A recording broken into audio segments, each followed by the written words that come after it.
Hello everyone, কয়েকদিন আগে আমি একটি কাঁকরোলের পুর শেয়ার করেছিলাম। আজ আমি আরেক রকমের কাঁকরোলের পুর আপনাদের সামনে নিয়ে আসলাম। তো দেখে নেওয়া যাক কিভাবে এটা আমি বানাই।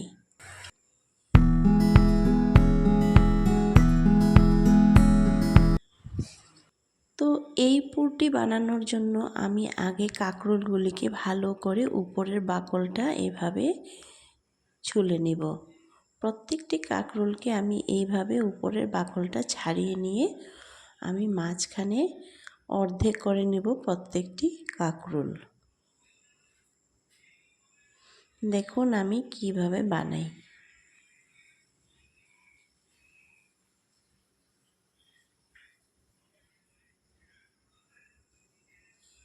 তো আমি আগের বার বানিয়েছিলাম কাঁচা কাঁকরোলগুলিকে মাঝখান থেকে সব বিচিগুলি বার করেছিলাম, কিন্তু এইবার কিন্তু আমি এরকম করব না।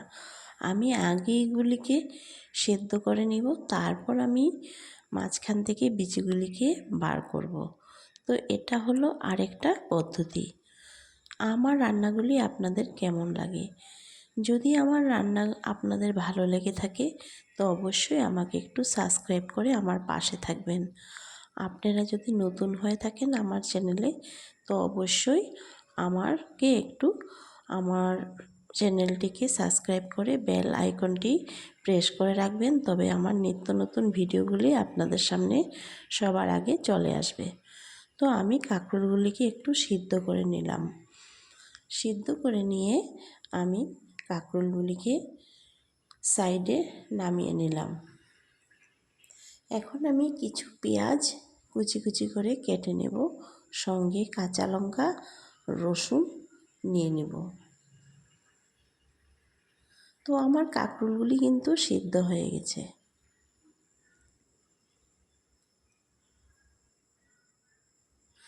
সিদ্ধ হয়ে গেলে বিচিগুলি বার করতে কিন্তু অনেক সুবিধা হয়।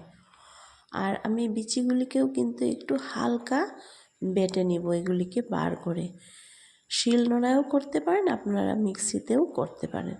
তো আমি শিলনোড়াতেই করেছি। আর এখানে আমি সামান্য একটু শস্য নিব, শস্য বাটা দিব এটাতে। আগেরটাতে কিন্তু আমি শস্য বাটা ইউজ করিনি। এই দেখুন আমার কাঁকরোলগুলি কিন্তু সিদ্ধ হয়ে যাচ্ছে। বেশি সিদ্ধ করব না, বেশি সিদ্ধ করলে আবার ভেঙে যাবে। হালকাভাবে একটু সময় আমি এটাকে সেদ্ধ করে নেব। তো এই দেখুন এইভাবে করে নেব।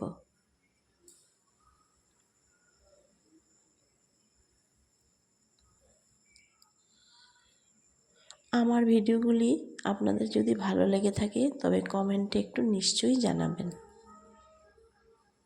আমি পেঁয়াজগুলিকে এইভাবে কেটে নিয়েছি।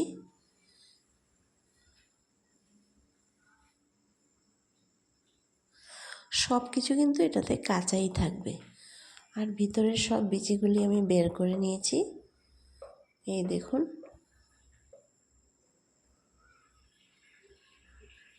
আর এই যে সামান্য একটু শস্যটা আমি বেশি দিব না।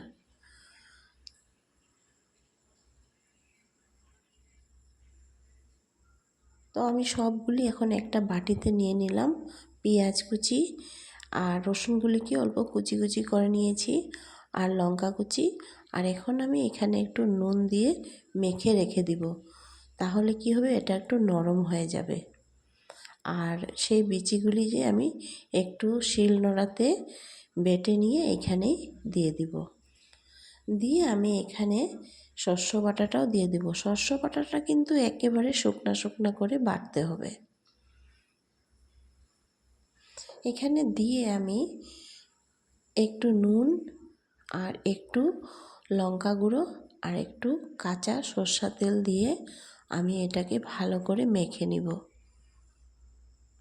এটাকে কিন্তু আর কড়াইতে ভাজবো না, এটাকে আমি এভাবেই মেখে নিব।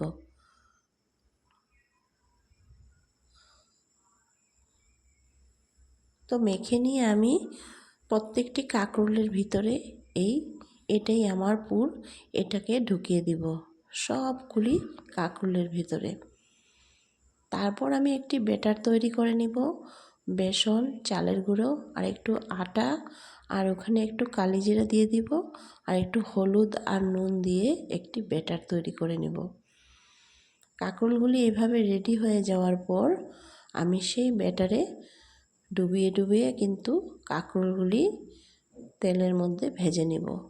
ভালো করে ভাজতে হবে, আগুনটা কমিয়ে কমিয়ে, কারণ আগুন যদি বাড়িয়ে দেই তবে কিন্তু ভিতরটা ভাজা হবে না, কারণ এটা সম্পূর্ণ সব জিনিস কিন্তু কাঁচা। তেল বসিয়ে দিয়েছি আর এই দেখুন আমি পুরগুলা ভেজে নিচ্ছি।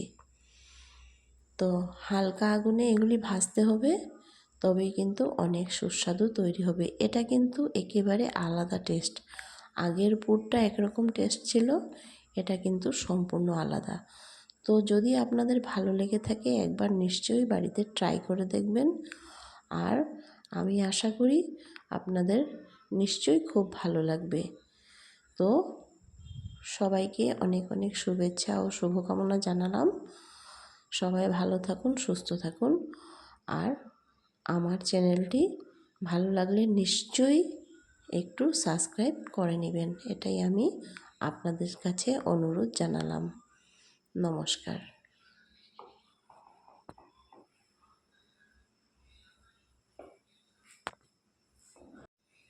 আর এত সময় আমার ভিডিওটা দেখার জন্য আপনাদেরকে অনেক অনেক ধন্যবাদ জানালাম।